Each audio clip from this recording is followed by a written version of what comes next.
No? Thank you. Yeah, that's okay.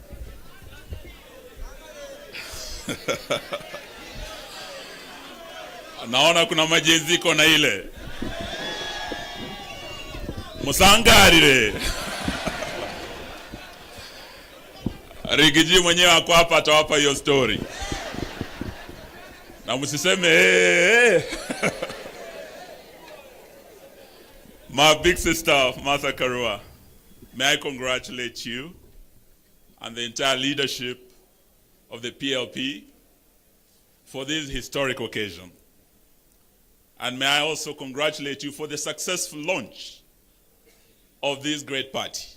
It's a party that has great history. You've been told by my big brother Mohisa Kitui the history of NARC Kenya. Many of you Gen Zs probably will not remember this history, but it is where we started as a people when we came together to bring about regime change over a regime that had been in power for 40 years. The Nyayo regime, the KANU regime. NARC was a coalition of many parties that came together to achieve that. Before that, they had failed twice to remove Moi from power. In 1992, they were divided when Kibaki, Matiba, Jaramogi were all running separately. They lost to Moi. In 1997, wakati marehemu Wamalwa'S kijana, Bi Charity Ngilu, Raila Amolo Odinga na wengine walisimama kura, walipoteza tena 1997, Moi akipata 36% of the vote. So almost 70% of Kenyans rejected him. But he made his way. 2002, we learned our lesson. And amongst the leaders who are there today, I'm proud that Martha Karua has led us here and brought us together to start this journey again. Are you ready to travel this journey? Yes.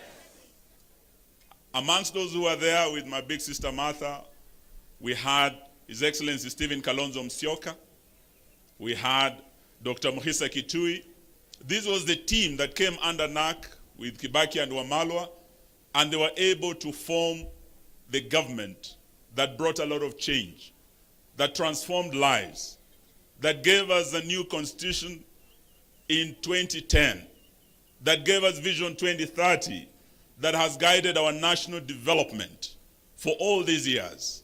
This was the team that changed Kenya.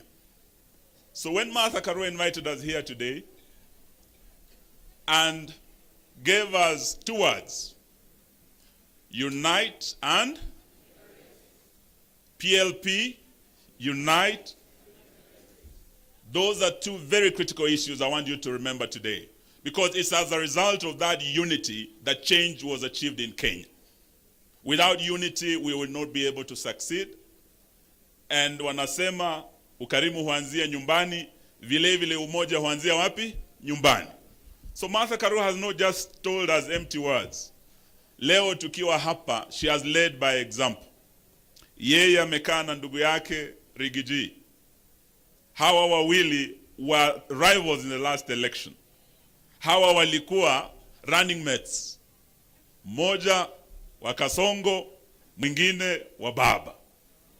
Leo wamesema wanakuja pamoja, mmoja akiwa baba wa mlima, mwingine akiwa mama wa. So Martha, you have led by example. Having Rigiji here, going to his home, and I'm told you've been Wamunyoro to bring the mountain together. You have led by example. We congratulate you and we're terribly proud of you. For the young people today, the message of unity is not just about parties, not just about these seasoned politicians, party leaders and political parties.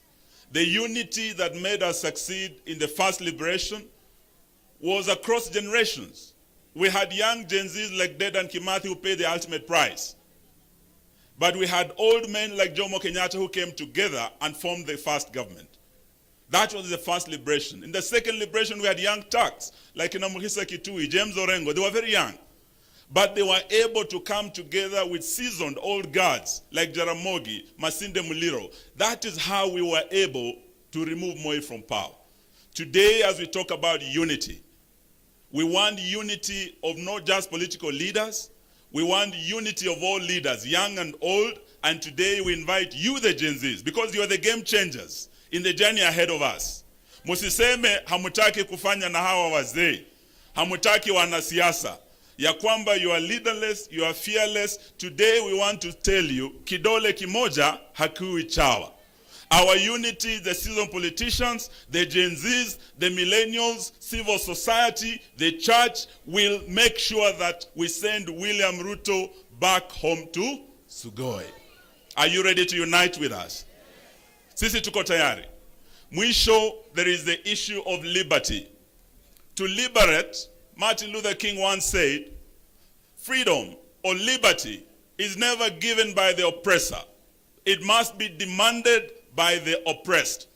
So when we are talking about liberty, about liberating our country, we must know that William Ruto will not hand over power, will not give us time to liberate this country. We must demand and make him go home to Sugoi. So that is why we're here today. And we start by saying that as leaders, what I see here is a team that is capable of leading this country. Martha Karua is eminently qualified to be the 6th President of the Republic of Kenya. Stephen Kalonzo is qualified to be the 6th. Gachagua is qualified. Wamalwa, hata huyu Morara, he's qualified. Hata Gen Z's pia, you are qualified to lead this country. Lakini leo nataka niwaambie ya kwamba sisi sote hatuwezi tukaongoza mara moja.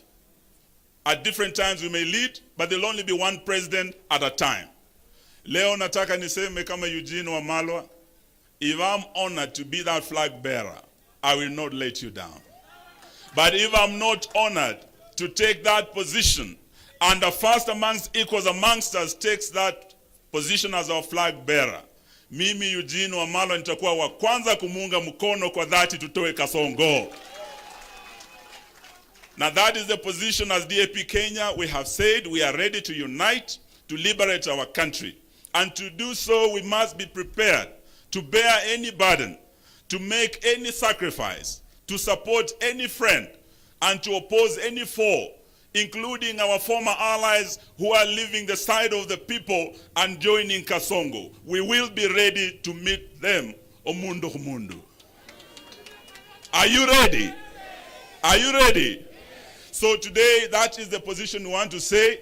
And as my good teacher, Professor Kibwana, has said, if the Gen Zs who started the liberation on the 25th of June were able to sacrifice, they were able to pay the ultimate price, who are we not to sacrifice?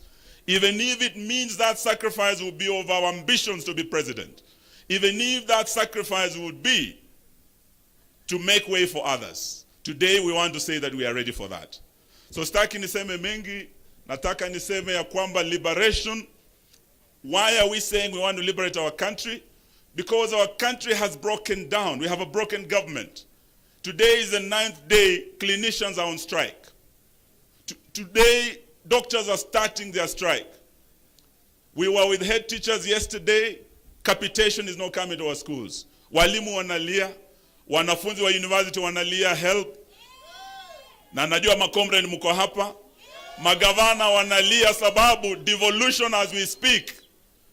Ile disbursement ya devolution haikuji on time, and William Ruto is an existential threat to our devolution program. So we must liberate our country from the existential threat to democracy, ambayo anataka kuwa multi-party democracy. Existential threat to devolution, ambayo anataka kuwa devolution. So that is why we are here today, to unite, to work together as one team, to ensure that on the 10th of August, 2027, Kasongo asonge aende wapi? Atoke State House asonge wapi? No. Sahau ile Medu alisema asonge from State House asonge wapi? Naivasha. Kutoka Naivasha asonge wapi? Kutoka Nakuru asonge wapi? Kutoka Eldoret asonge wapi?